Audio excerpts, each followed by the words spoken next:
Las luces que no adelantan. Hay una regla antigua que los conductores de autobuses nocturnos en el oeste de Estados Unidos se susurran unos a otros en las paradas de descanso entre tragos de café amargo y cigarrillos a medio consumir.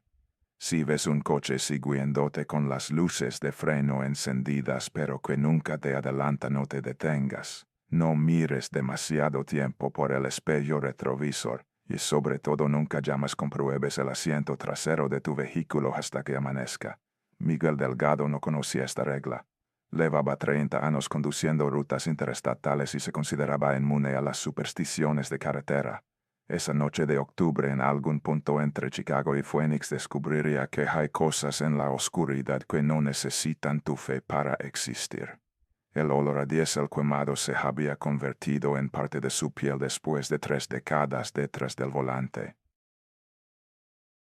Miguel aspiró profundamente mientras realizaba la inspección previa al viaje, dejando que el aroma familiar del combustible, el aceite de motor y el caucho caliente llenaran sus pulmones como una oración silenciosa. A sus 52 años conocía cada sonido, cada vibración, cada peculiaridad de los autobuses de larga distancia mejor de lo que conocía su propio apartamento en el Southside de Chicago. Su esposa Carmen solía bromear diciendo que él había nacido con gasolina en las venas en lugar de sangre, y quizás no estaba tan equivocada. El autobús que conduciría esa noche era un MCE McNean de 1998, al que había bautizado como el Caminante. La compañía había intentado retirarlo del servicio en 3 ocasiones durante los últimos 5 años, pero Miguel siempre encontraba la manera de convencer a los mecánicos de que le dieran una última oportunidad. Había algo en esa máquina vieja y obstinada que resonaba con su propia naturaleza. Ambos eran reliquias de otra época, demasiado tercos para rendirse, demasiado orgullosos para admitir que el mundo había cambiado a su alrededor. Eran las 9:45 de la noche cuando comenzó a rodear el vehículo para la inspección final. El estacionamiento de la terminal de autobuses de Chicago estaba casi vacío, a esa hora iluminado por farolas de sodio que proyectaban charcos de luz amarillenta sobre el asfalto agrietado. El aire de octubre traía consigo el primer mordisco del invierno que se aproximaba, y Miguel se subió el cuello de su chaqueta mientras examinaba los neumáticos delanteros. Fue entonces cuando lo vio, una marca en el lateral del autobús justo debajo de la ventana del último asiento del lado derecho. 4 líneas paralelas que corrían desde el borde inferior de la ventana hasta casi tocar el guardabarros trasero. Las marcas eran profundas lo suficiente como para haber arrancado la pintura y dejar expuesto el metal desnudo. Miguel pasó los dedos por las ranuras y sintió como el frío del metal le mordía la piel. El acero estaba helado, mucho más frío de lo que debería estar considerando la temperatura ambiente. Vandalismo, pensó mientras retiraba la mano. Algún idiota con una llave o un destornillador. Había visto cosas peores en sus años de servicio. Una vez en Albuquerque alguien había pintado un pentagrama invertido en todo el costado de su autobús con spray rojo.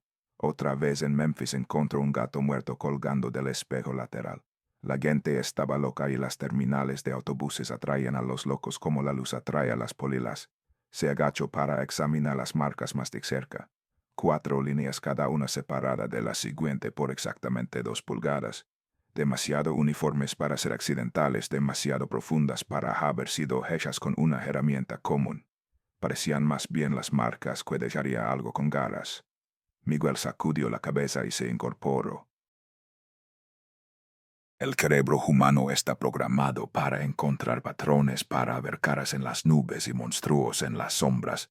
Era un mecanismo de supervivencia heredado de ancestros que vivían en cuevas y necesitaban estar alerta ante depredadores. En el mundo moderno ese mismo mecanismo solo servía para crear paranoia innecesaria. No había monstruos, no había fantasmas, no había nada en la carretera que no pudiera explicarse con física mecánica o simple estupidez humana. Esa era la filosofía que había mantenido a Miguel cuerdo durante 3 décadas de viajes nocturnos. Completó la inspección sin encontrar nada más fuera de lo común y subió a la cabina para prepararse para la llegada de los pasajeros. El interior del caminante olía a desinfectante industrial y ambientador de pino barato, una combinación que Miguel encontraba extrañamente reconfortante. Se acomodó en el asiento del conductor y ajustó los espejos retrovisores con la precisión automática de un cirujano preparando su instrumental. A las 10 en punto los pasajeros comenzaron a abordar. El primero en subir fue un hombre corpulento de unos 50 y tantos años vestido con un traje que alguna vez había sido caro pero que ahora mostraba signos evidentes de descuido. Llevaba un maletín de cuero marrón que sujetaba con ambas manos como si contuviera algo valioso. Sus ojos, cuando se encontraron brevemente con los de Miguel, tenían una cualidad extraña, una mezcla de agotamiento y algo más que el conductor no pudo identificar. El hombre mostró su billete sin decir una palabra y se dirigió directamente al último asiento del lado izquierdo, donde se sentó con el maletín sobre las rodillas. Según la lista de pasajeros, su nombre era Harold Whitman. Miguel había visto a muchos hombres como él a lo largo de los años, ejecutivos caídos en desgracia o vendedores que habían perdido todo menos su último traje. La carretera estaba llena de historias de fracaso. La segunda pasajera fue una mujer joven de unos 35 años que llevaba de la mano a un niño pequeño. Ella tenía el cabello negro recogido en una cola de caballo descuidada y vestía una sudadera gris que le quedaba grande. El niño de unos 6 años tenía ojos grandes y oscuros que parecían absorber todo lo que veían con una intensidad impropia de su edad. La mujer Elena Vega, según el billete, se sentó en la primera fila del lado izquierdo con el niño apretado contra su costado. Miguel notó las ojeras profundas bajo los ojos de Elena, la forma en que miraba constantemente hacia la puerta del autobús como si esperara que alguien más subiera, o como si temiera que alguien lo hiciera. Elena Vega estaba huyendo de algo. El autobús nocturno era el refugio preferido de las mujeres que escapaban de relaciones violentas.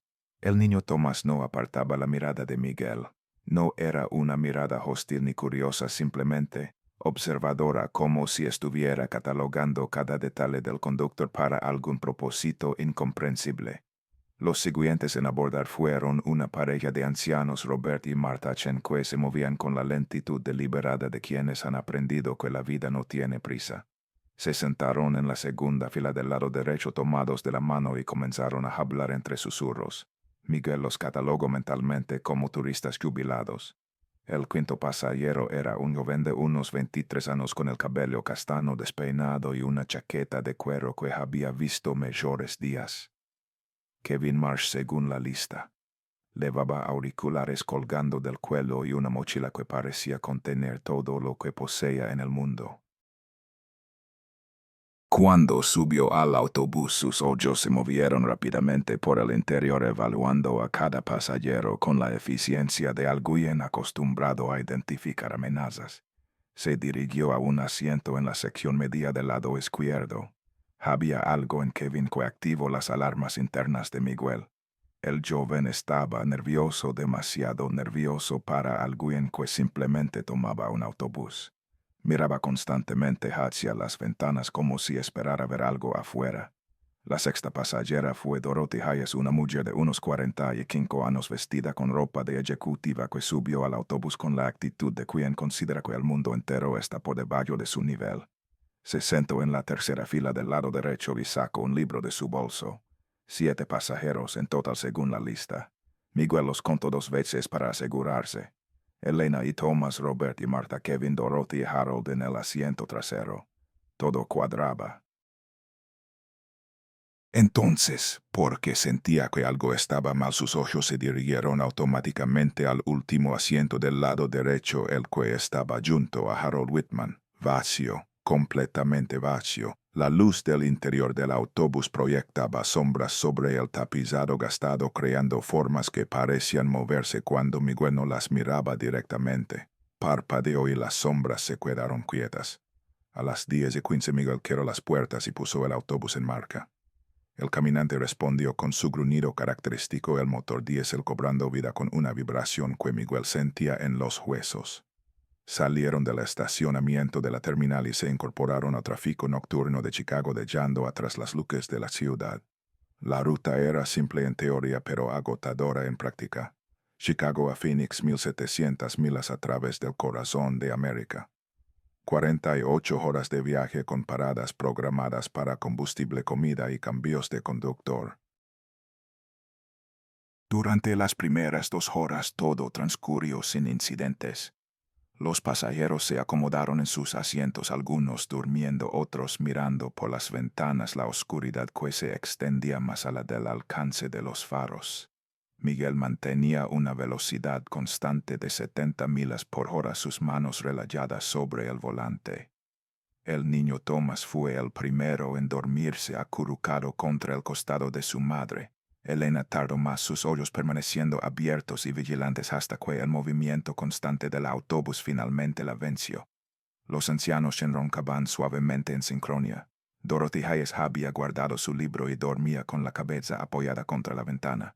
Kevin Marsh fingía dormir, pero Miguel podía ver por el espejo retrovisor que sus ojos se abrían periódicamente para escanear el interior del autobús. Solo Harold Whitman permanecía completamente despierto. Sentado en el último asiento, con el maletín sobre las rodillas, miraba fijamente hacia adelante con ojos que no parecían ver nada. Sus labios se movían ocasionalmente formando palabras que Miguel no podía escuchar. Pasaron Omaha poco después de medianoche.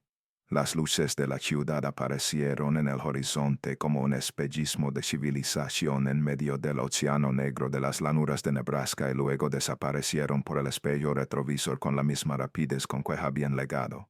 El reloj digital del tablero marcaba las 0034 cuando Miguel notó algo extraño en el espejo retrovisor derecho. Una luz roja, acercándose desde atrás con una velocidad que parecía imposible para cualquier vehículo comercial. La luz se hacía más grande con cada segundo que pasaba y pronto pudo distinguir que eran 2 luces de freno de un vehículo que se aproximaba a gran velocidad. El vehículo se acercó hasta quedar a unos 5 metros detrás del autobús. Miguel esperó a que lo adelantara, pero no lo hizo. En cambio, se mantuvo en esa posición siguiendo a el caminante como una sombra adherida a sus ruedas traseras. Redujo la velocidad a 65 millas por hora para darle espacio. El coche de atrás redujo también, manteniendo la distancia.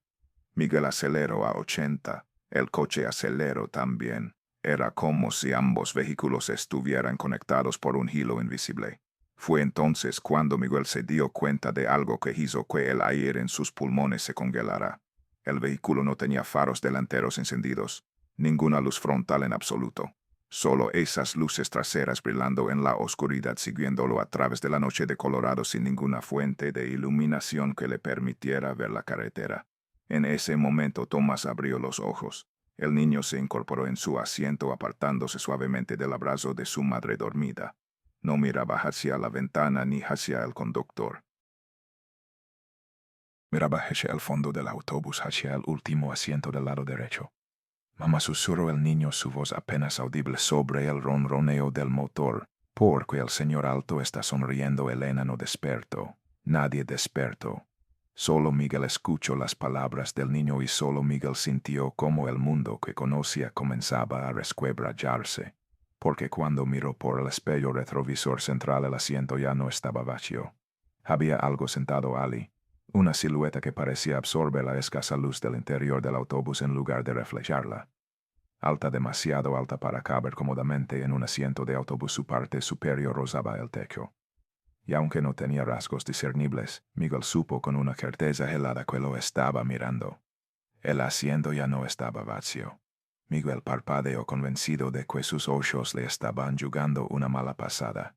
Pero esto no desaparecía. Había algo sentado en el último asiento del lado derecho junto a Harold Whitman. Era una forma, una columna de oscuridad condensada. Y ahora Harold Whitman también la estaba mirando. El hombre del traje arrugado había girado la cabeza hacia su compañero de asiento y su expresión no era de sorpresa ni de terror. Era de resignación, la expresión de alguien que había estado esperando este momento durante mucho tiempo. Thomas seguía despierto, sus ojos fijos en el fondo del autobús. Mamá, repitió el niño esta vez un poco más fuerte. El señor Alto tiene muchos dientes. Elena se agitó en su sueño, pero no despertó. Miguel quiso gritar, quiso detener el autobús, pero sus músculos parecían haberse convertido en piedra. Solo podía conducir y tratar de convencerse de que nada de esto estaba sucediendo realmente. El reloj del tablero marcaba las 00:47. La radio CB crepitó sobresaltándolo. Miguel extendió la mano hacia el micrófono pensando en llamar a otros conductores. Pero cuando sus dedos tocaron el plástico frío del aparato, el crepitar se transformó en algo diferente, un silbido, una melodía clara y distinta a pesar de la distorsión del altavoz, una canción de cuna que Miguel conocía desde la infancia, que su madre le había cantado en las noches de tormenta. Duérmete, niño, duérmete, ya que viene el coco y te comerá. Miguel soltó el micrófono como si quemara. No, no podía ser. Esa canción era un recuerdo de su infancia en México, no algo que debería estar saliendo de una radio en medio de Colorado. El silbido continuó durante unos segundos más y luego se detuvo tan abruptamente como había comenzado. El silencio que siguió fue peor que el sonido. Miguel miró por el espejo retrovisor exterior derecho. El sedán seguía allí, pero ahora había cambiado de posición. Se había desplazado hacia la izquierda, moviéndose lentamente hacia el carril contiguo. El coche se deslizó hasta quedar paralelo a la cabina del caminante. Miguel podía verlo ahora con claridad a través de la ventanilla del conductor. Era un Oldsmobile de finales de los 70. La pintura estaba descascarada y cubierta de óxido que le daba al vehículo el aspecto de algo desenterrado de una tumba. El parabrisas estaba tan sucio que era casi opaco, pero a través de esa suciedad Miguel pudo ver el interior del coche. El asiento del conductor estaba vacío. No había nadie detrás del volante. No había manos controlando la dirección, no había cuerpo presionando los pedales. El volante giraba solo, ajustándose imperceptiblemente para mantener el coche en el carril, y en el asiento del pasajero había una figura. Era la misma oscuridad que había visto en el espejo retrovisor. Alta, grotescamente alta, su forma plegada sobre sí misma para caber dentro del habitáculo. Su superficie era simplemente negra, un negro tan profundo que parecía un agujero en la realidad. Y tenía una cara. No era una cara humana. Era más bien la ausencia de una cara, un óvalo de negrura, pero en ese óvalo había algo. Una grieta, una fisura que corría horizontalmente de un lado a otro, pálida contra la oscuridad circundante. La grieta se ensanchó. Miguel se dio cuenta de que la cosa estaba sonriendo. Esa fisura blanca era una boca que se abría lentamente para revelar demasiados dientes que brillaban con una luz propia, dispuestos en filas como los de un tiburón. Gritó. El sonido desgarró el silencio del autobús. Los pasajeros despertaron de golpe. Elena se incorporó con un jadeo. Los ancianos Chen se aferraron el uno al otro desorientados. Dorothy Hayes dejó escapar un pequeño chillido. Kevin Marsh se puso de pie de un salto. Solo Harold Whitman permaneció inmóvil en su asiento trasero. ¿Qué pasa?, gritó Kevin avanzando hacia la cabina. ¿Por qué ha gritado? Miguel no podía responder. Sus ojos seguían fijos en el Oldsmobile y en la cosa que sonreía detrás del parabrisas sucio. Kevin llegó a la cabina y miró hacia la ventanilla lateral del conductor. ¿Qué demonios es ese coche? La voz de Kevin había perdido su compostura. ¿Por qué nos está siguiendo? No hay conductor, logró decir Miguel. Que no hay nadie al volante. Mira.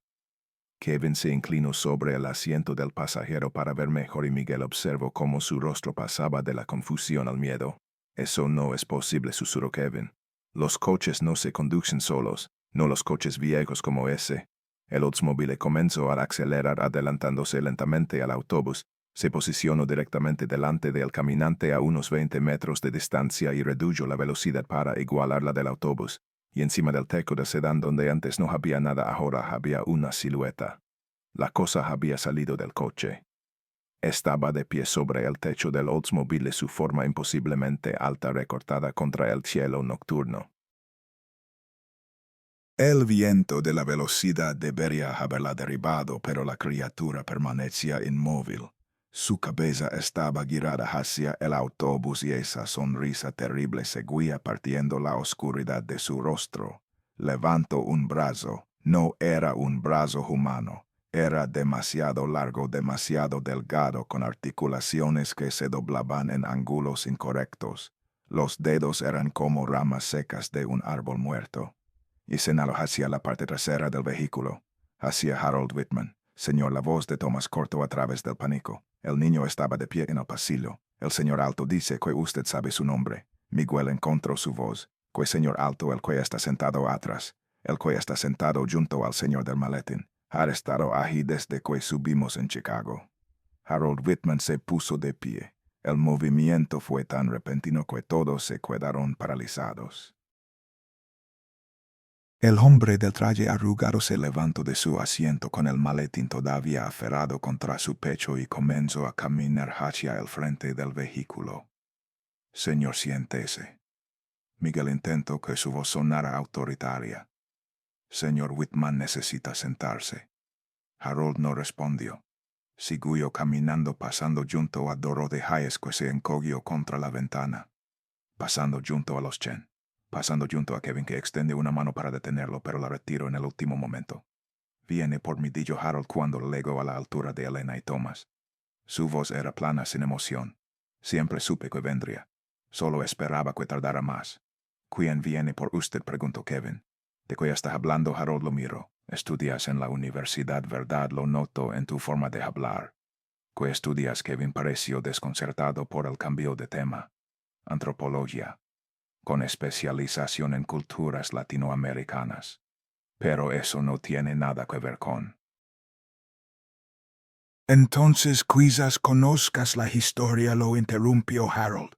La historia de El Silbón. El rostro de Kevin perdió todo su color. El Silbón, repitió en un susurro. El silbador. La leyenda de los llanos venezolanos. Harold asintió lentamente. Veo que la conoces. Es un mito. Una historia que los padres cuentan a los niños para asustarlos. El espíritu de un hombre que mató a su padre y fue maldecido a vagar eternamente levando los huesos de su víctima en un saco. No es un mito. Harold abrió el maletín. El interior estaba forrado de terciopelo negro, pero lo que descansaba sobre ese terciopelo no era una joya. Era un cráneo. Elena gritó. Martha Chen se desmayó contra su esposo. Dorothy Hayes vomitó en el pasillo, porque el cráneo no era humano. Era demasiado alargado, con una mandíbula que se extendía hacia adelante de forma antinatural. Las cuencas de los ojos eran enormes, y los dientes estaban dispuestos en múltiples filas, cada uno afilado como una aguja. Lo encontré hace mucho tiempo, dijo Harold, en una excavación en Venezuela. Estaba enterrado en un lugar donde no debería haber estado, en un estrato geológico que databa de antes de que los humanos llegaran a la América. No debería existir, pero existía. Yo lo tomé, porque la voz de Kevin era apenas audible. Porque lo tomaría porque era joven, porque era ambicioso, porque pensé que sería el descubrimiento de mi vida. Harold cerró los ojos. No sabía lo que estaba tomando. No sabía que era su lugar de descanso, su hogar. ¿De quién?, preguntó Miguel. Harold miró hacia la parte trasera del autobús, hacia la sombra que seguía sentada en el último asiento.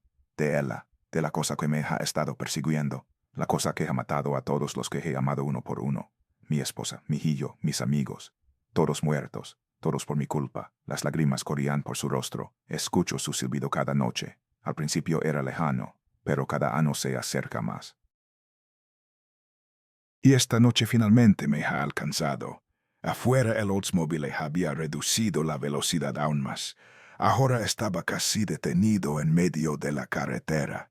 La criatura en el techo había bajado, deslizándose por el costado del vehículo como una araña gigante, y ahora estaba de pie en el asfalto. Si salgo, dijo Harold, quizás los deje en paz.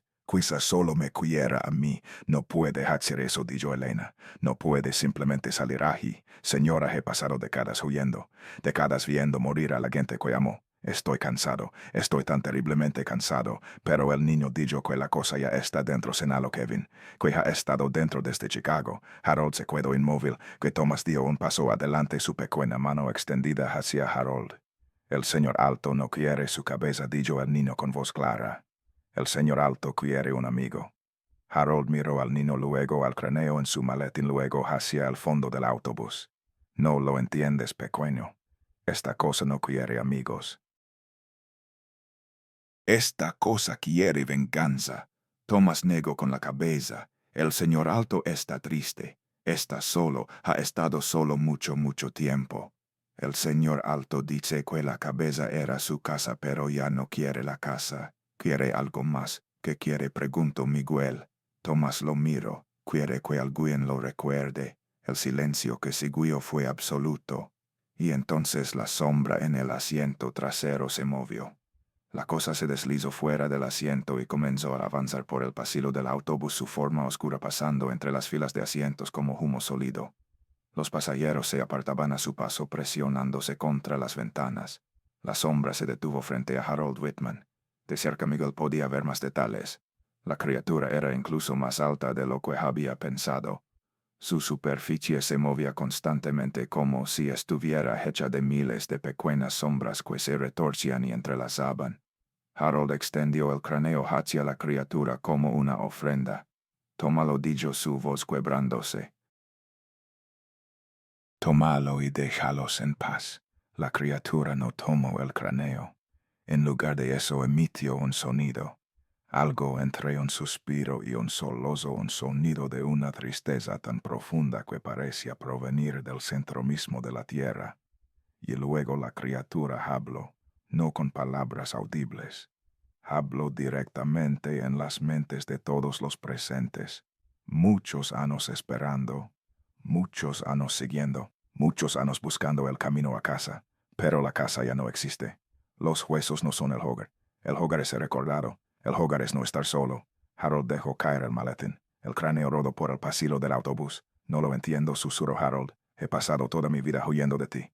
Pensé que querías matarme. La criatura inclinó su cabeza. Matar es fácil. Mata termina. Pero la soledad es para siempre. Thomas se soltó de la mano de su madre y caminó hacia la criatura. Elena intentó detenerlo, gritó su nombre, pero el niño se movía con una determinación que no podía ser detenida. Se detuvo frente a la sombra y levantó la mirada. Yo puedo recordarte, dijo Thomas. Yo puedo ser tu amigo. La criatura se quedó completamente inmóvil.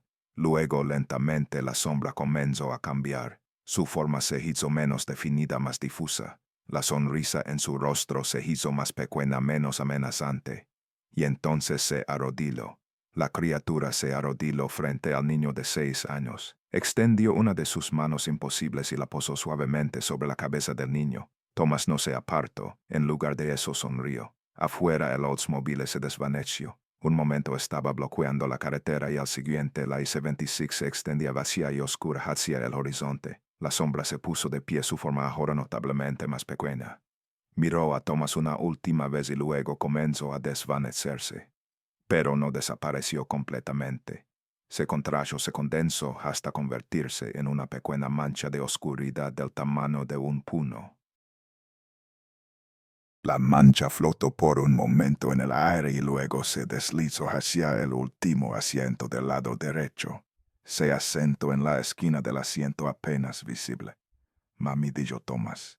El señor Alto dice que quiere venir con nosotros. Dice que promete portarse bien. Miguel observó la escena con una mezcla de asombro y terror. Pero también entendía algo. La criatura no quería hacer daño, solo quería compañía. Es hora de seguir adelante, dijo finalmente, poniendo el autobús en marcha. Conducimos. El caminante rugió a la vida y comenzó a moverse de nuevo, adentrándose en la noche de Colorado. Fort Morgan brillaba en el horizonte como una promesa de normalidad. Miguel condujo hacia ella con una sensación extraña en el pecho. Habían sobrevivido al encuentro con la criatura. El Oldsmobile fantasma había desaparecido. La sombra se había reducido a una mancha inofensiva en el asiento trasero, pero algo en su interior le decía que esto era solo el principio. El reloj del tablero marcaba las 02:17 cuando tomó la salida hacia la estación de servicio Conoco en las afueras de Fort Morgan. El autobús necesitaba combustible y sus pasajeros necesitaban un momento para respirar. Detuvo el caminante junto a los surtidores y apagó el motor. 15 minutos anunció sin volverse hacia los pasajeros. Pueden vayar a estirar las piernas, usar el baño, pero nadie se aleja del autobús. Entendido, no hubo respuesta verbal, solo el sonido de personas levantándose de sus asientos con movimientos rígidos. Elena levaba a Tomás de la mano. Los Chen se apoyaban el uno en el otro, Marta todavía pálida por su desmayo. Dorothy Hayes había recuperado algo de su compostura. Kevin permanecía de pie junto a Harold Whitman. Harold parecía haber envejecido 20 años en las últimas horas. Sostenía el maletín con el cráneo contra su pecho como un penitente abrazando un crucifijo. Señor Whitman, Miguel esperó hasta que el hombre levantó la mirada. Usted y yo tenemos que hablar. Después de que todos hayan vallado. Harold asintió lentamente. Los pasajeros descendieron uno por uno.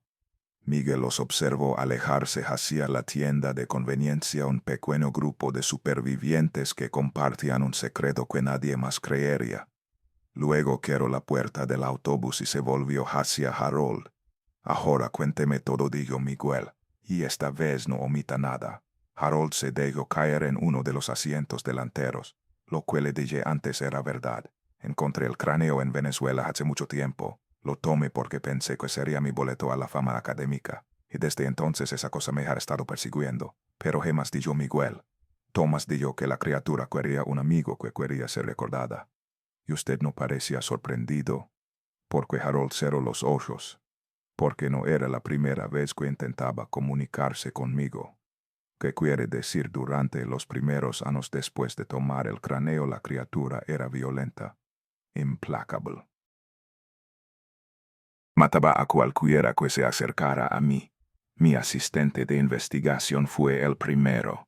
Lo encontraron en su apartamento sin una gota de sangre en el cuerpo, pero con una expresión de terror que el forense dijo que probablemente murió de miedo puro. Luego fue mi prometida. Después mi hermano. La voz de Harold se quebró pero continuó. Pero hace unos 10 años algo cambió. Los ataques se volvieron menos frecuentes. El silbido que escuchaba cada noche se hizo más suave. Y empecé a tener sueños en los que no estaba siendo perseguido sino acompañado. Sueños en los que caminaba por una llanura interminable bajo un cielo sin estrellas y había algo caminando a mi lado. Algo grande y oscuro que no me atacaba, solo estaba ahí. Como si quisiera que supiera que no estaba solo. Y nunca pensó en deshacerse del cráneo. Devolverlo a Venezuela. Harold soltó una risa amarga. Lo intenté.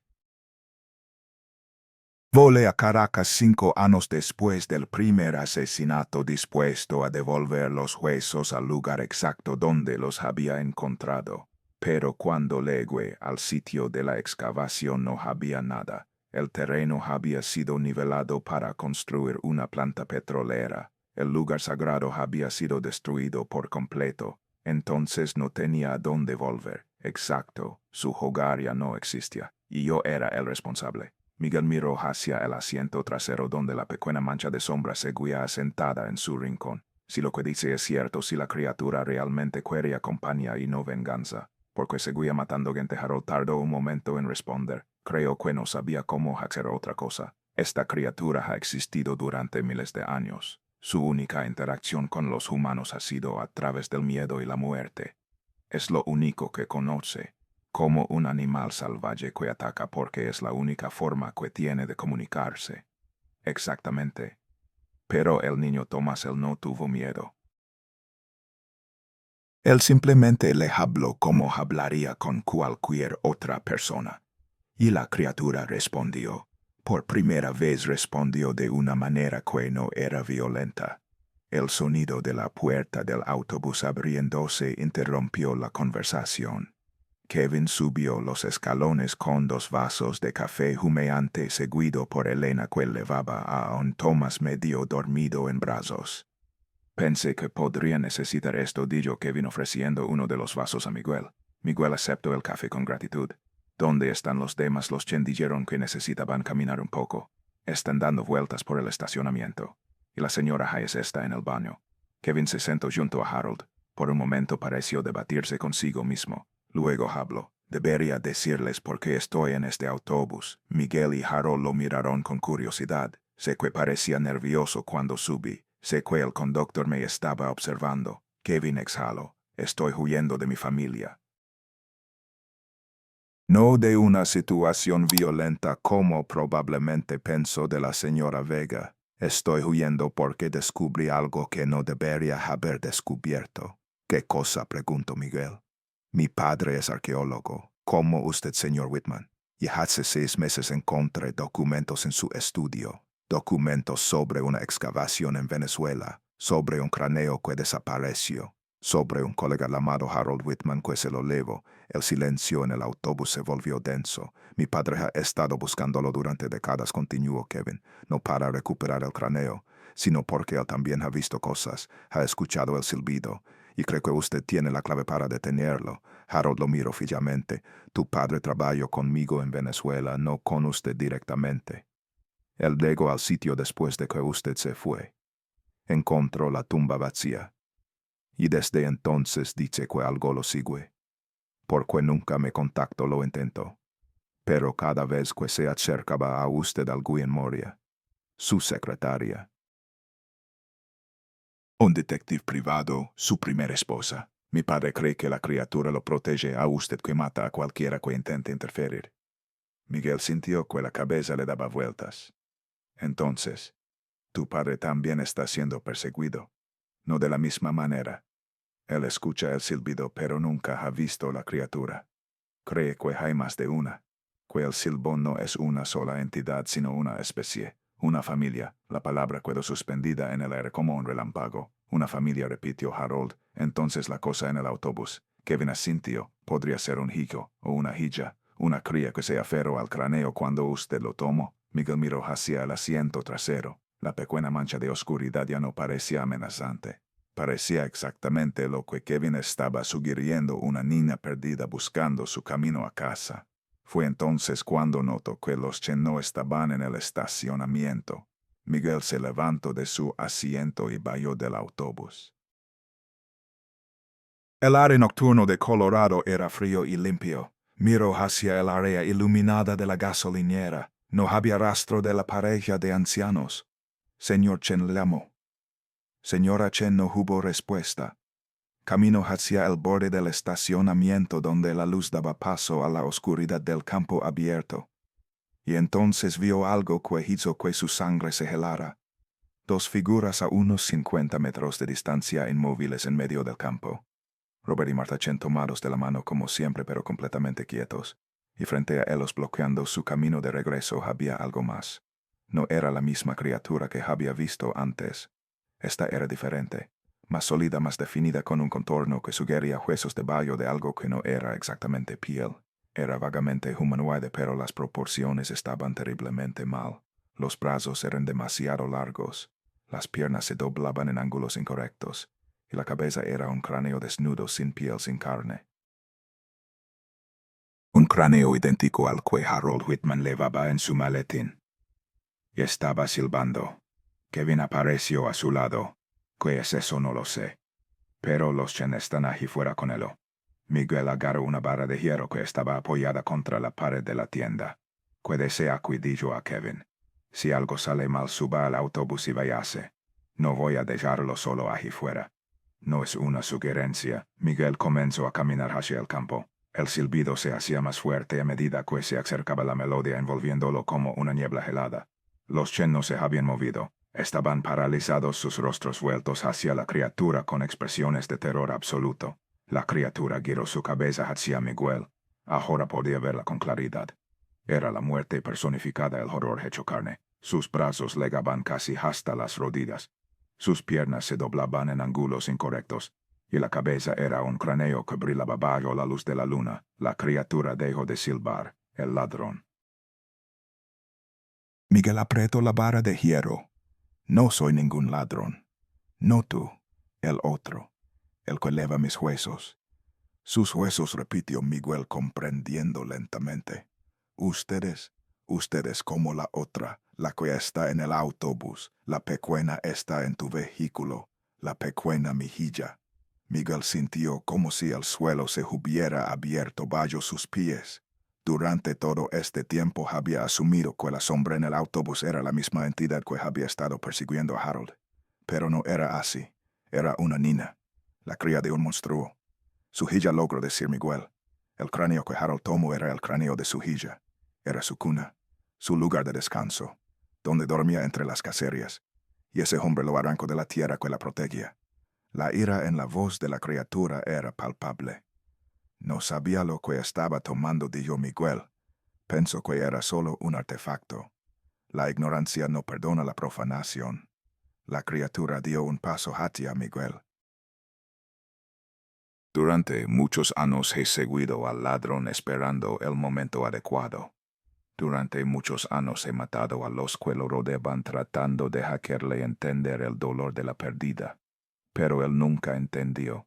Y ahora está aquí, dijo Miguel, en el autobús, con su hija.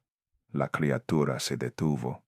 La pequeña está bien, Miguel pensó en la sombra en el asiento trasero, en cómo se había encogido después de la conversación con Thomas. Creo que sí. Habló con uno de los pasajeros, un niño. Dijo que quería un amigo. El silencio que siguió fue diferente al anterior. No era el silencio de un depredador acechando, era el silencio de alguien procesando información inesperada. Un amigo, repitió la criatura. Ella siempre quiso un amigo. Antes de que el sueño la reclamara, antes de que la enterráramos en la tierra sagrada, siempre me pedía un amigo. Miguel bajó lentamente la vara de hierro. Si la dejo ver a su hija, liberara a estas personas, nos dejará continuar nuestro camino. La criatura miró a los Chen y luego de vuelta a Miguel. El ladrón debe pagar. Harold Whitman cometió un error terrible, sí, pero un error. No sabía lo que estaba haciendo. Y ha pasado décadas pagando por él o perdiendo a todos los que amaba, viviendo con miedo cada día de su vida. El dolor de décadas no se compara con el dolor de milenios. No acuerdo, Miguel. Pero matar a más gente no le devolverá esos milenios, no le devolverá a su hija. La criatura permaneció inmóvil. Eres valiente, digo finalmente, o estúpido. Probablemente un poco de ambas. Un sonido emergió de la criatura, algo entre un siseo y una carcajada. Muy bien, conductor, te propongo un trato. Llevarás a la pequeña conmigo, nos dejarás reunirnos. Y luego el ladrón y yo tendremos una conversación. Solo palabras, sin violencia. Y si acepta sus términos, entonces los dejaré ir, a todos, incluso al ladrón. Y si no acepta, entonces tomaré lo que me pertenece por derecho. Miguel consideró la oferta, de acuerdo, pero primero libera a los Chen. La criatura hizo un gesto con una de sus manos esqueléticas y los ancianos cayeron al suelo como marionetas a las que les hubieran cortado las cuerdas. Estaban inconscientes pero respiraban. Ahora, dijo la criatura, trae a la pequeña. Miguel volvió a la gasolinera con las piernas temblando. Kevin lo esperaba junto a la puerta del autobús. ¿Qué pasó? Es el padre, dijo Miguel. El padre de la sombra que está en el autobús. Y quiere ver a su hija. En el interior del autobús, Elena seguía sentada con Thomas dormido en sus brazos. Harold Whitman estaba exactamente donde lo había dejado. Señor Whitman, necesito que venga conmigo. Harold levantó la mirada. ¿Qué ha pasado? Hay alguien afuera que quiere hablar con usted y necesita traer el maletín. Harold cerró los ojos. 30 años. 30 años escapando y todo termina en una gasolinera en medio de la nada. Todavía no tiene que terminar, dijo Elena. El niño Thomas él hizo que la otra criatura se calmara. Quizás usted pueda hacer lo mismo. No soy un niño, señora. No tengo la inocencia necesaria para hablar con monstruos. Entonces no le hable como a un monstruo. Háblele como a un padre. Un padre que ha perdido a su hija durante décadas por culpa suya. Las palabras golpearon a Harold como un puñetazo. Yo no quería, no sabía. Lo que quiso o no quiso ya no importa. Lo que importa es lo que haga ahora.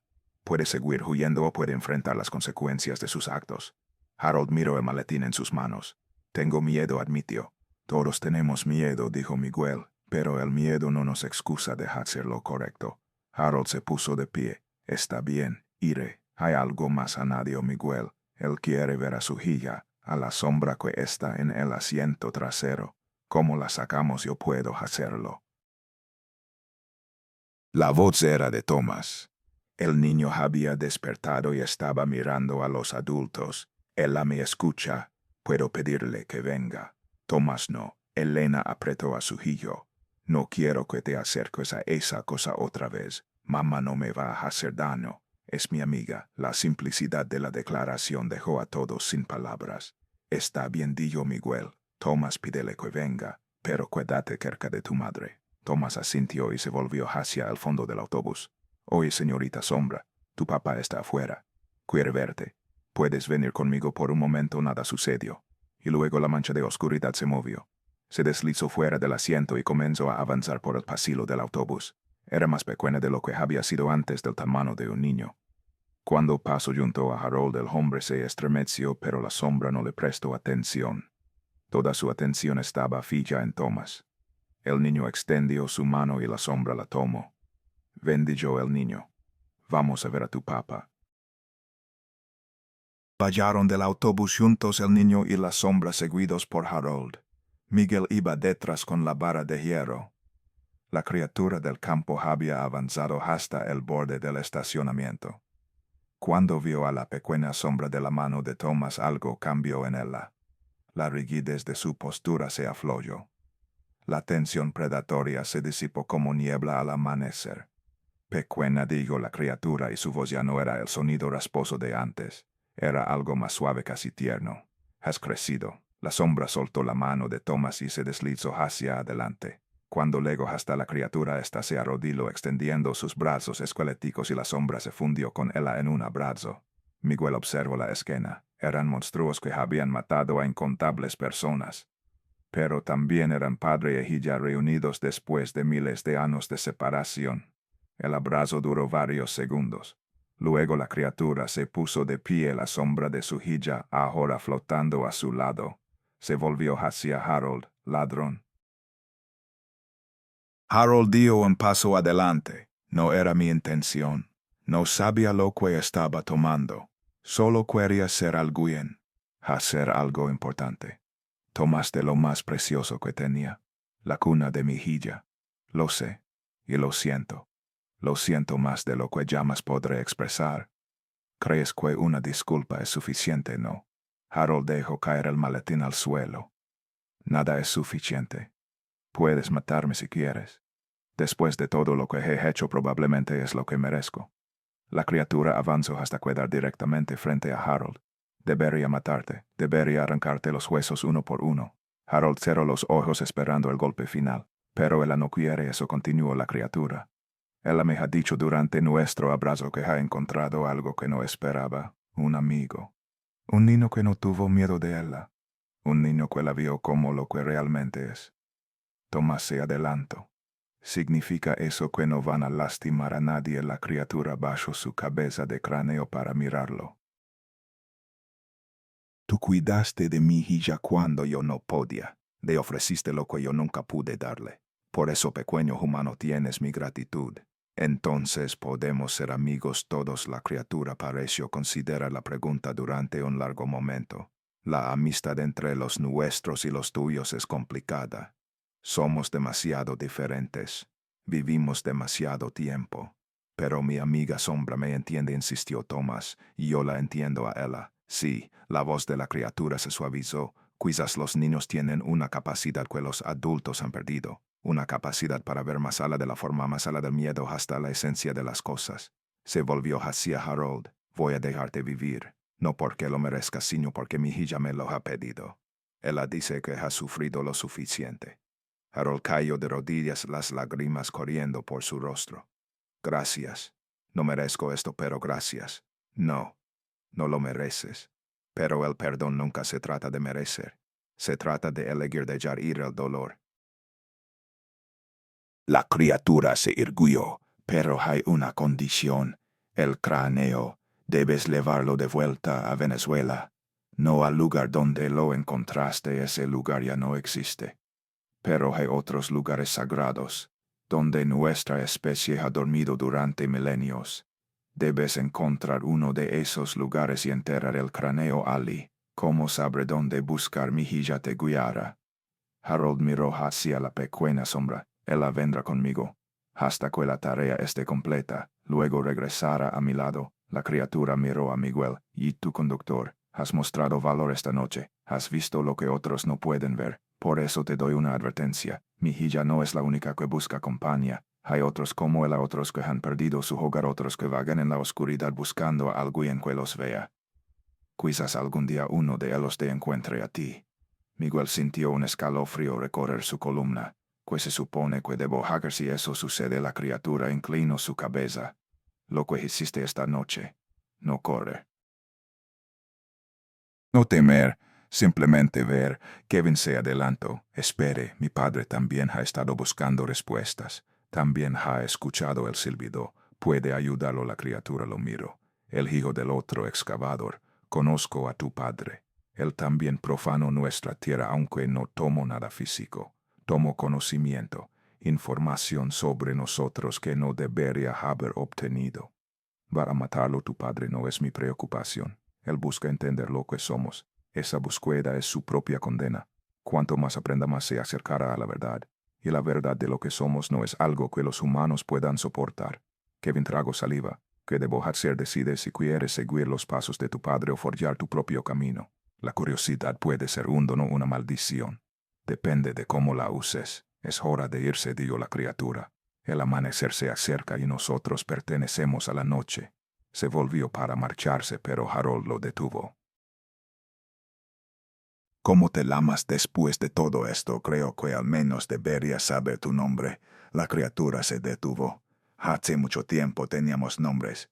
Nombres dados por la tierra, por el viento, por las estrellas. Pero esos nombres se han perdido.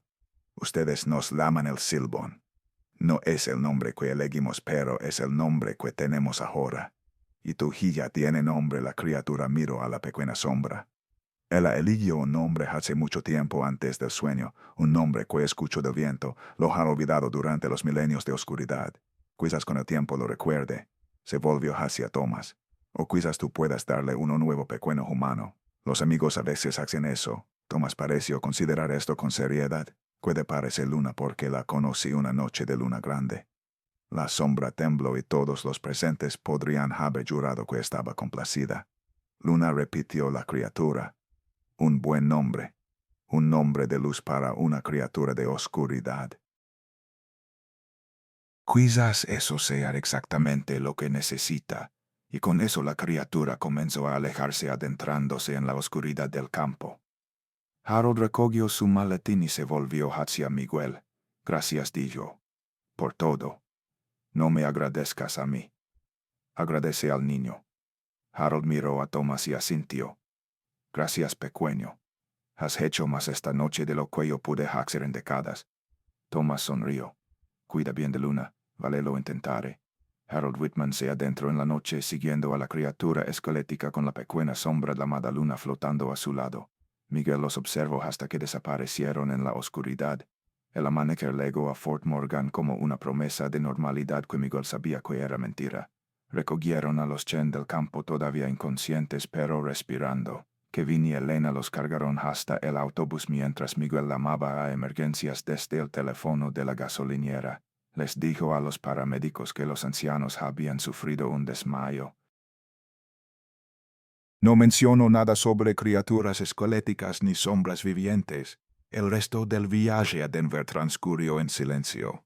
Los Chen despertaron confundidos pero ilesos sin recordar nada de lo ocurrido.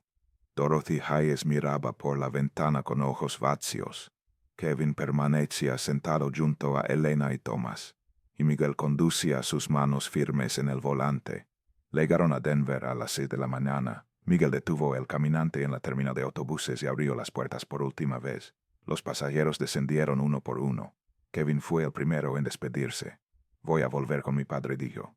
Voy a contarle lo que pasó. Quizás juntos podamos encontrar algún sentido a todo esto. ¿Crees que de creer que Vince encogió de hombros? Es arqueólogo. Ha pasado su vida estudiando cosas que otros consideran imposibles. Si alguien puede creerme es el buena suerte. Kevin asintió y desapareció en la terminal. Elena fue la última en bajar. Se detuvo junto a Miguel. Gracias, dijo simplemente, por mantenernos vivos. No hice nada especial, solo conduje. Hizo mucho más que eso. Se volvió hacia Tomás que seguía dormido en sus brazos. Él sigue hablando de Luna susurro. Dice que prometió visitarlo algún día. Cree que lo hará. Miguel miró al niño dormido. No lo sé. Pero si lo hace creo que su hijo estará bien. Porque él tiene algo que el resto de nosotros hemos perdido. La capacidad de ver sin juzgar, de ofrecer amistad sin esperar nada a cambio. Elena asintió. Mi madre solía decir algo parecido. Le dedicó una última sonrisa y descendió del autobús. Miguel cerró las puertas del caminante y apagó el motor. Estaba solo.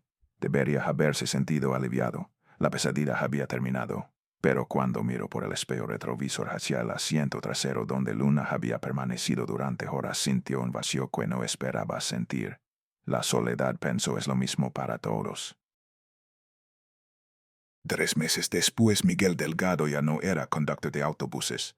La compañía lo había despedido una semana después del incidente de Fort Morgan citando comportamiento errático. Harold Whitman figuraba como desaparecido en el registro oficial y la compañía consideraba a Miguel responsable. La policía lo interrogó durante horas. Miguel les contó una versión editada de la verdad. No mencionó criaturas esqueléticas ni sombras que querían amigos. Carmen, su esposa, lo apoyó al principio. Pero a medida que las semanas pasaban y Miguel se negaba a hablar de lo que realmente había ocurrido, la distancia entre ellos creció. El secreto se convirtió en un muro invisible. Ahora vivía solo en un apartamento pequeño en Chicago. Pasaba los días mirando por la ventana viendo pasar los autobuses sin poder subirse a ninguno de ellos. Por las noches sonaba con carreteras interminables y luces de freno rojas. Y a veces cuando el viento soplaba de cierta manera creía escuchar un silbido. Era una noche de enero 3 meses y 4 días después de Fort Morgan cuando todo cambió. Miguel estaba sentado en su sillón cuando su teléfono vibró con un mensaje de un número desconocido. El mensaje contenía solo 2 palabras: gracias, conductor. Debajo había una fotografía. Era una imagen de un paisaje que no reconocía, una llanura interminable bajo un cielo lleno de estrellas. En el centro de la imagen había 2 figuras, una alta y esquelética apenas visible contra la oscuridad y otra más pequeña, una mancha de sombra del tamaño de un niño. Y junto a ellas, de pie con el maletín en las manos, estaba Harold Whitman. Parecía más viejo, más delgado, pero también más tranquilo. La expresión de terror que había visto en su rostro durante el viaje había desaparecido. Debajo de la foto otro mensaje apareció: la deuda está saldada. Los huesos descansan. Luna dice que te echa de menos y dice que te envía un regalo. Miguel sintió que las lágrimas comenzaban a formarse en sus ojos. Estaba a punto de guardar el teléfono cuando notó algo en la esquina de la fotografía. Una cuarta figura, pequeña del tamaño de un puño. Una sombra que no estaba con las demás y estaba mirando directamente hacia la cámara. Miguel levantó la mirada de la pantalla. La habitación estaba en penumbras, pero ahora en la esquina junto a la ventana donde antes no había nada había una sombra. Era pequeña, del tamaño de un puño, y se movía. Se deslizaba lentamente por la pared acercándose a él. Miguel quiso gritar, quiso correr. Pero entonces recordó las palabras de la criatura: mi hija no es la única que busca compañía. Hay otros como ella. Quizás algún día uno de ellos te encuentre a ti. Y recordó lo que la criatura le había dicho que hiciera: no correr, no temer, simplemente ver. Pensó en Tomás, en cómo el niño había extendido su mano hacia una criatura de pesadilla y le había ofrecido amistad. La sombra se detuvo a 1 metro de distancia flotando en el aire. Y Miguel, conductor de autobuses retirado, hizo algo que nunca habría imaginado hacer. Extendió su mano. Hola, dijo su voz apenas un susurro. Tú también quieres un amigo. La sombra tembló. Por un momento no pasó nada, y luego lenta cautelosamente se acercó y tocó sus dedos. El frío era intenso pero no desagradable. Era el frío de las noches de invierno junto a la chimenea, el frío de la nieve fresca, el frío de los recuerdos de una infancia que había olvidado hace mucho tiempo. La sombra no habló, quizás no podía, quizás era demasiado joven, pero no necesitaba palabras. Su presencia era suficiente. Miguel Delgado sonrió por primera vez en 3 meses. Luna había cumplido su promesa. No podía visitarlo ella misma, pero le había enviado a alguien que también necesitaba un amigo. Ya no estaba solo, y la pequeña sombra tampoco. Hay una regla antigua que los conductores de autobuses nocturnos se susurran unos a otros en las paradas de descanso. Si ves un coche siguiéndote con las luces de freno encendidas, no te detengas. Si escuchas un silbido en la noche, no respondas. Si un niño te dice que ve algo que tú no puedes ver, créele. Pero hay otra regla, una más antigua, una que nadie se atreve a decir en voz alta. A veces los monstruos no quieren hacerte daño. A veces solo quieren que alguien los vea. Y si tienes el valor de mirar, si tienes la capacidad de ofrecer tu mano en lugar de huir, quizás descubras que la cosa más aterradora en la oscuridad es simplemente la soledad. La soledad de criaturas que han existido durante milenios sin nadie que las recuerde. La soledad de sombras que solo quieren un amigo. La soledad que todos compartimos, humanos y monstruos por igual. Miguel Delgado aprendió esta lección en una noche de octubre en algún lugar entre Chicago y Phoenix. Ahora sentado en su apartamento con una pequeña sombra descansando en su regazo, finalmente entiende. Los monstruos no existen para asustarnos. Existen para recordarnos que nadie debería estar solo, ni siquiera la oscuridad.